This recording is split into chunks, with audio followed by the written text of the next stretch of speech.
First review we're going to do this week is a fan choice. So if you're following us on social media, which you should all be doing, as well as subscribing to our YouTube channel and all that sort of stuff, we put out the word a little while back to do some fan-requested reviews of things that have been released this year.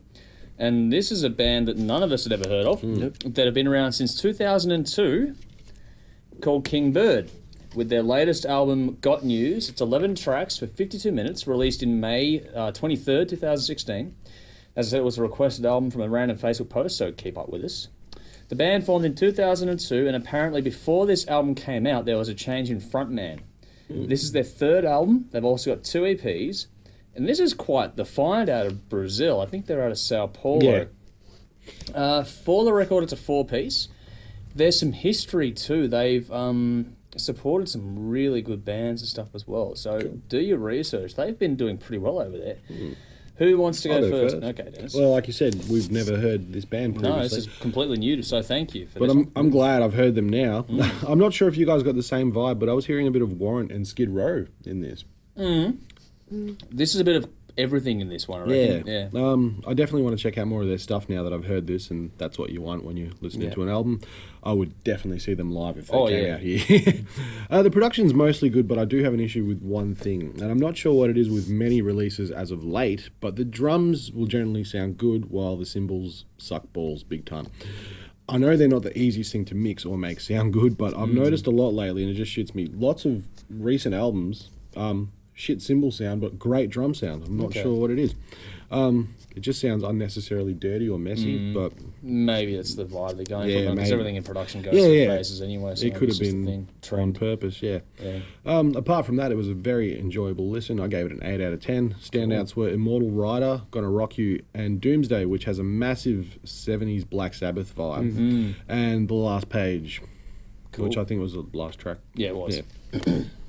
I took it as a very modern spin on the classic rock sound. Yeah. And it's not overproduced like a lot of modern rock albums are. It doesn't have all the production tricks and everything. It's just very, I don't want to say simple, but very... They used tricks, but they didn't overuse tricks. They just let the songs do what they're supposed to. The performances are amazing. The melodic, tasteful solos I absolutely love throughout this album.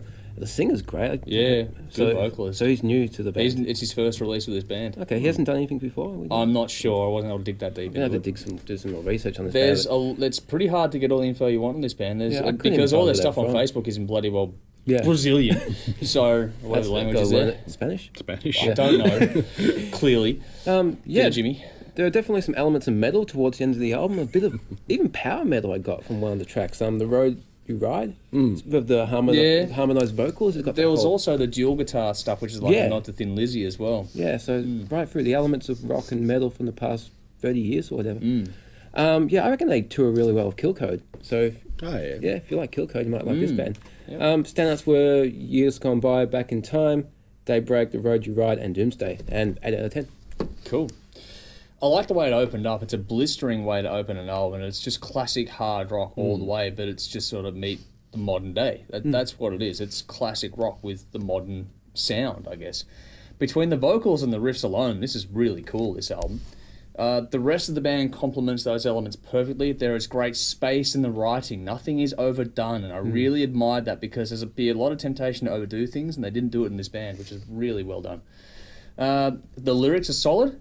Nicely done there, especially because I dare say English wouldn't be their first language.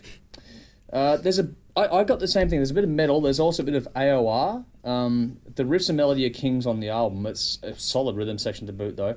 But there's also southern rock. It's a great melting pot of a lot of different styles and genres and things. It's really well done. Hooks for days. Really memorable stuff. Great album craft too. They had the really good album dynamics. You'd have 2 tracks, then a soft one, then a few more balls out, then a soft one. It was really good and engaging. For 52 minutes it needed to be, so it was well done.